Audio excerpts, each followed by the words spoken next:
नमस्कार. मागील लेक्चरला आपण भारतीय राज्यघटनेतील मूलभूत हक्क आणि मूलभूत कर्तव्य या घटकाचा सविस्तरपूर्ण अभ्यास केल्यानंतर राज्याच्या धोरणाची मार्गदर्शक तत्त्वे या घटकाचा आपण अभ्यास करणार आहोत. ज्याप्रमाणे प्रत्येक भारतीय नागरिकाला काही मूलभूत कर्तव्य सांगितलेले आहे, त्याच पद्धतीने जे काही सरकार आहे या सरकारला सुद्धा राज्यकारभार करत असताना काही मार्गदर्शक तत्त्वे असावी. या तत्वांना अनुसरून सरकारने राज्यकारभार करावा अशा पद्धतीचा हेतू ठेवून घटनाकारांनी कलम 36 ते कलम 51 यामध्ये राज्याच्या धोरणाच्या संदर्भात मार्गदर्शक तत्त्वे दिलेली आहे. राज्याचे ध्येय धोरण आणि योजना यांना मार्गदर्शन करण्यासाठी आणि अधिक चांगल्या प्रकारच्या राज्यकारभाराचा एक मार्ग दाखवण्यासाठी हे मार्गदर्शक तत्त्वे अतिशय उपयुक्त आहे. राज्याचे धोरण ठरविताना योग्य किंवा चांगला मार्ग कोणता आहे हे सांगण्याचं महत्त्वपूर्ण काम ही मार्गदर्शक तत्त्वे करत असतात. राज्याच्या धोरणाच्या ह्या मार्गदर्शक तत्त्वांना नीतिदर्शक तत्त्वे असेही म्हटले जाते. भारत हे समाजवादी कल्याणकारी राज्य आहे, तेव्हा राज्याने कोणत्या मार्गाचा अवलंब करावा हे सांगण्याचे कार्य हे मार्गदर्शक तत्त्वे करत असतात. नागरिकांचा सर्वांगीण विकास घडवून आणण्यासाठी हे मार्गदर्शक तत्त्वे किंवा राज्याचं धोरण जे आहे हे आदर्श असलं पाहिजे. या राज्याचा सर्वांगीण विकास होण्यासाठी राज्यकर्त्यांसमोर निश्चित व आदर्श असे ध्येय धोरण असावे लागते. राजकीय, सामाजिक, आर्थिक, शैक्षणिक अशा सर्व क्षेत्रात नागरिकांचा विकास घडवून आणण्यासाठी, त्यांचे राहणीमान सुधारण्यासाठी मार्गदर्शक तत्त्वे उपयुक्त ठरतात. मूलभूत अधिकारांप्रमाणेच मार्गदर्शक तत्त्वेही नागरिकांच्या विकासासाठी आवश्यक व महत्त्वाची मानली जातात. भारतीय राज्यघटनेच्या सरनाम्यामध्ये जो लोकशाही, समाजवादी राज्य प्रस्थापित करण्याचे उद्देश सांगितलेला आहे, त्याबरोबर स्वातंत्र्य, समता, बंधुता या तत्वांचा स्वीकार करून देशामध्ये सामाजिक व आर्थिक न्याय प्रस्थापित करण्याचे जे काही उद्दिष्ट सरनाम्यामध्ये स्पष्ट केलं आहे, तर हे उद्दिष्ट ह्या मार्गदर्शक तत्वांसाठीच केलेले आहे.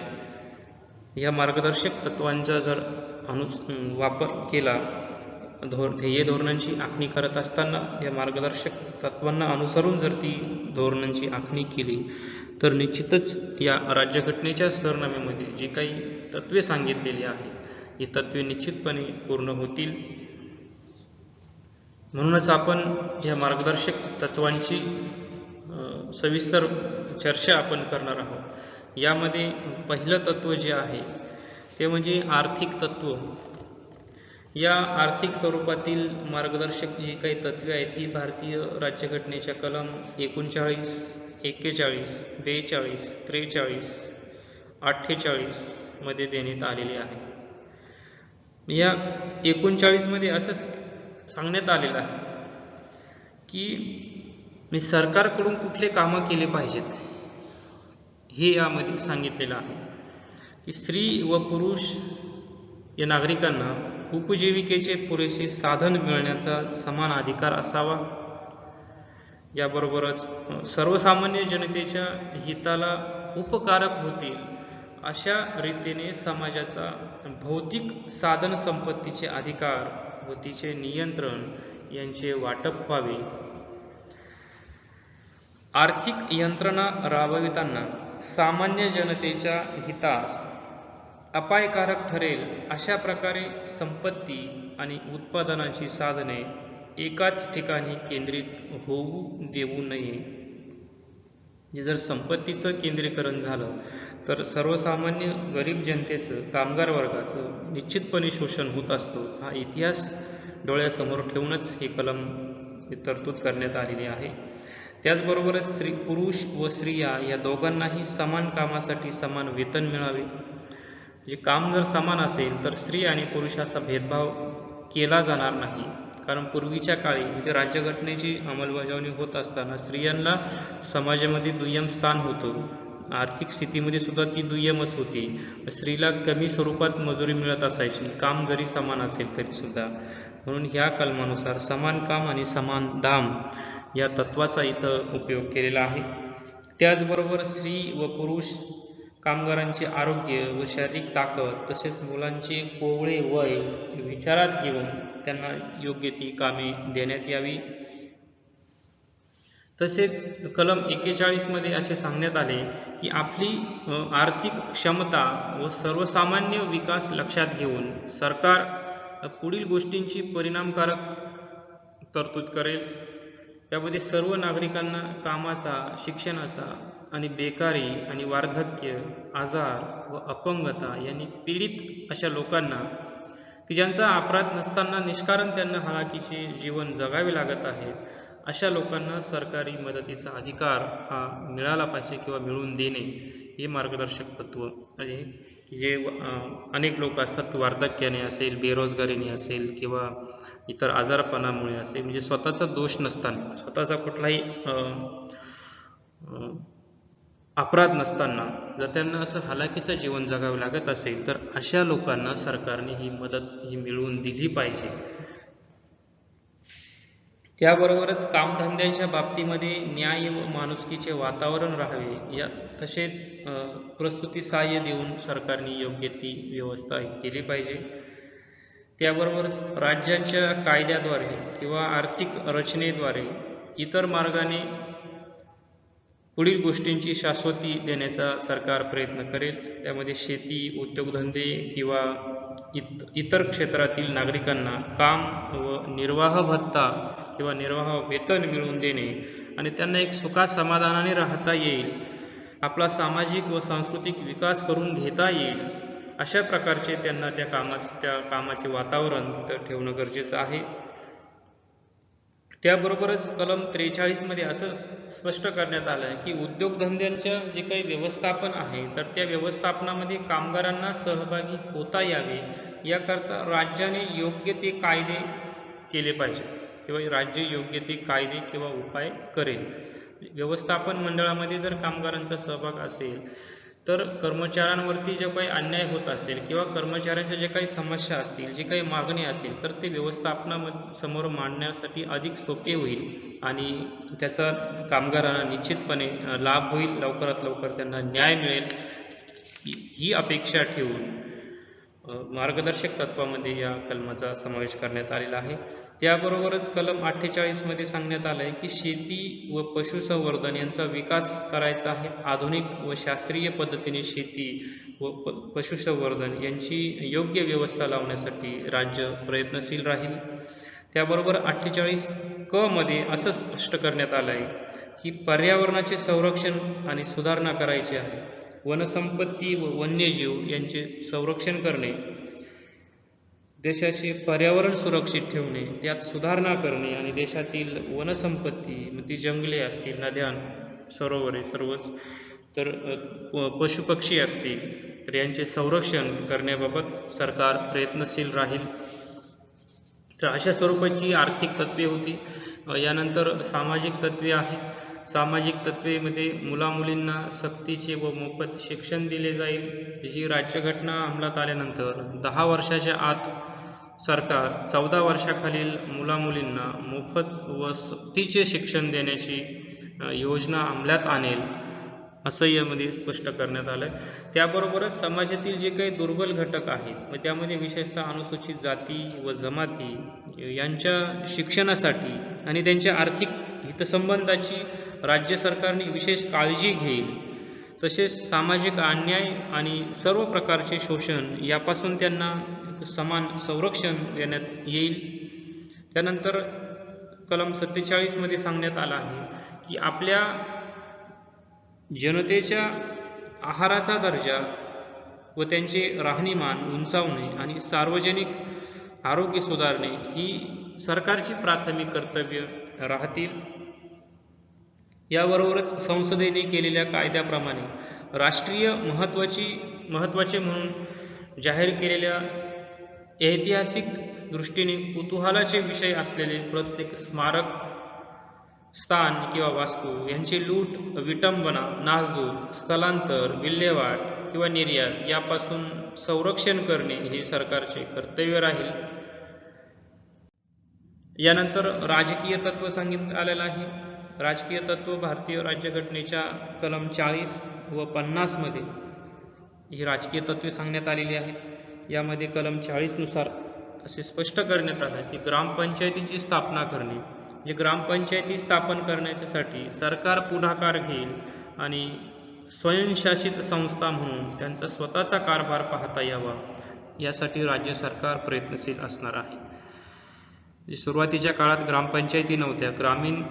ग्रामपंचायती ही प्रत्यक्ष लोकशाहीचा आविष्कार आहे आणि जर लोकशाही यशस्वी करायची असेल, लोकशाही अशी वरपासून खालपर्यंत झिरपत आणणं हे जर सरकारचं ध्येय असेल, खऱ्या अर्थाने लोकशाही उद्दीपन करायची असेल तर ग्रामपंचायतीची स्थापना करून ग्रामीण भागातील लोकांना ह्या लोकशाहीच्या मुख्य प्रवाहात आणून त्यांचं सामाजिकरण घडवून आणणे, राजकीय सामाजिकरण घडवून आणणे यासाठी हे तत्व अतिशय महत्त्वपूर्ण आहे.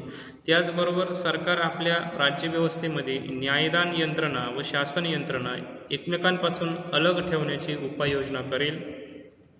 त्यानंतर न्यायालयीन तत्व आहे की समान न्याय व मोफत कायदेविषयक सहाय्य या संदर्भात हे कलम आहे. कायदे करणारी व राबवणारी कायदेविषयक यंत्रणा न्याय स्थापन करण्यास उपकारक झाली पाहिजे. याबरोबरच जे काही दुर्बल व्यक्ती असतील त्यांना मोफत कायदेविषयक सल्लाही मिळाला पाहिजे. न्यायसुद्धा हा समान पद्धतीने मिळाला पाहिजे. याबरोबर समान नागरी कायदा हा सर्व नागरिकांसाठी समान नागरी कायदा अंमलात आणणे हे सुद्धा सरकारचा प्रयत्न करेल. त्यानंतर परराष्ट्र संबंध विषयक तत्व आहे. कलम 51 मध्ये हे तत्व समाविष्ट करण्यात आलेले आहे. यामध्ये असं स्पष्ट करण्यात आलं आहे की राष्ट्रामध्ये शांतता नांदावी आणि शांततेचं वातावरण निर्माण करावे. याबरोबरच सर्व राष्ट्रांनी परस्परांशी न्यायाने वागावे, तसेच त्यांनी परस्परांविषयी आदर बाळगावा. जगातील संघटित लोकसमूह आपसात व्यवहार करीत असताना त्यांनी आंतरराष्ट्रीय कायद्यांचा व कराराचा मान राखावा. आंतरराष्ट्रीय तंटे, संघर्ष लवादामार्फत मिटवण्यास प्रोत्साहन देणे याबाबत राज्य प्रयत्नशील राहणार आहे. परराष्ट्र धोरण ठरवत असताना ही जे काही वरील 4 मुद्दे सांगितलेली आहेत, 4 घटक सांगितलेले आहेत, या घटकांचा अभ्यास करूनच भारताचे परराष्ट्र धोरणांची आखणी ही केली जाईल. अशा पद्धतीने कलम सांगण्यात आलेला आहे की भारताचं शक्यतो जे काही धोरण आहेत हे शांतता निर्माण करण्यासाठी, शांतता प्रस्थापित होण्यासाठीच परराष्ट्र धोरणाची आखणी करेल आणि सर्व राष्ट्रांचा विकास होईल. याच सकारात्मक भावनेने भारत इतर राष्ट्रांशी, इतर आंतरराष्ट्रीय समुदायांशी व्यवहार करेल. जर या आजपर्यंतच्या या मार्गदर्शक तत्वांचा अभ्यास आपण जर केला, वाटचालीचा जर अभ्यास केला, तर भारत सरकारने आर्थिक नियोजनाचा मार्ग स्वीकारून या पंचवार्षिक योजनांच्या माध्यमातून देशाची आर्थिक प्रगती घडवून आणण्याचा निश्चितपणे प्रयत्न केलेला आहे. नागरिकांना उपजीविकेची साधने मिळवून देण्यासाठी सरकारने शेती, उद्योगधंदे, व्यवसाय यामध्ये प्रगती घडवून आणली आहे. देशाच्या भौतिक साधन सामग्रीवरती आणि संपत्तीवरती सरकारने नियंत्रण ठेवून मोठमोठे प्रकल्प व उद्योगधंदे निर्माण केले आहेत. राष्ट्रीय पातळीवरील औद्योगिक प्रकल्प उभारून लोकांना मोठ्या प्रमाणावरती रोजगार मिळवून दिलेला आहे. जमीन सुधारणाविषयी कायदे केलेले आहेत. काही कुळ कायदे केले, सावकारी नियंत्रण कायदा, राष्ट्रीयकरणा संदर्भातील कायदा आहे. तर हे सर्व जे काही कायदे सरकारने केलेले आहेत, ही सर्व कायदे ह्या मार्गदर्शक तत्वाच्या अंमलबजावणीचाच एक भाग होता. सर्वसामान्य जनतेला, भारतातील सर्वच नागरिकांना याचा लाभ मिळवून देण्याचा प्रयत्न आजपर्यंतच्या सरकारने केलेला इथं दिसून येतोच. त्याबरोबर चांगल्या पद्धतीची शेती विकसित करण्यासाठी सुद्धा सरकारने खूप मोठ्या प्रमाणामध्ये प्रयत्न केलेले आहेत. शेतीचं उत्पादन असेल किंवा ते उत्पादनामध्ये तर वाढ घडवून आणण्यासाठी सरकारने निश्चितपणे खते, बी बियाणे यांचा पुरवठा करून शेती उत्पन्नामध्ये वाढ करण्याचा प्रयत्न केलेला आहे. याचबरोबर 14 वर्षाखालील सर्व मुलामुलींना मोफत व शिक्षणाचा अधिकार हे देण्यात आलेले, सक्तीचं शिक्षण करण्यात आलेलं आहे. त्याचबरोबर सरकारने राजकीय कार्यक्षेत्रामध्ये मार्गदर्शक तत्वाचा अवलंब केलेला दिसतो. विकेंद्रीकरणाचे तत्व स्वीकारून पंचायत राज्याचा स्वीकार केलेला आहे, की या कलमामध्ये सांगितलं आलेलं होतं की ग्रामपंचायतीची स्थापना केली पाहिजे, त्यातून खऱ्या अर्थाने लोकशाहीचा विकास होईल. मग या कलमाला अनुसरूनच ग्रामपंचायत, पंचायत समिती आणि जिल्हा परिषद अशा त्रिस्तरीय पद्धती म्हणजे 3 टायर सिस्टीम ही जी काही व्यवस्था आहे, त्रिस्तरीय पंचायत राज व्यवस्था, हिचा आपण स्वीकार केला. जवळजवळ प्रत्येक गाव हा ग्रामपंचायतीने जोडलेला आहे. भागाचा सर्वांगीण विकास करण्यासाठी सरकारने या पंचायत राज पद्धतीच्या माध्यमातून हा विकास करण्यावरती निश्चितपणे भर दिलेला आहे.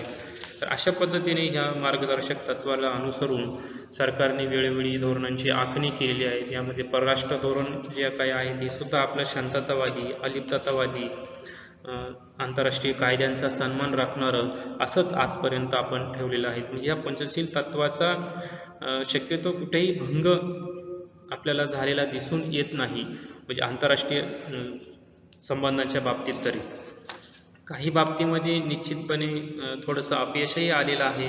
बेरोजगारी असेल, वार्धक्य असेल किंवा विषमता असेल, शेतकऱ्यांचा प्रश्न असेल, या सर्वच ठिकाणी काही बाबतीमध्ये जरी हे समस्या दिसून येत असल्या तरी सरकार यासाठी निश्चितपणे आपल्या योजनांच्या माध्यमातून हे प्रयत्न करत असतं. या समस्या किंवा ही पेच प्रसंग सोडवण्यासाठी सरकार प्रयत्न करत असतं.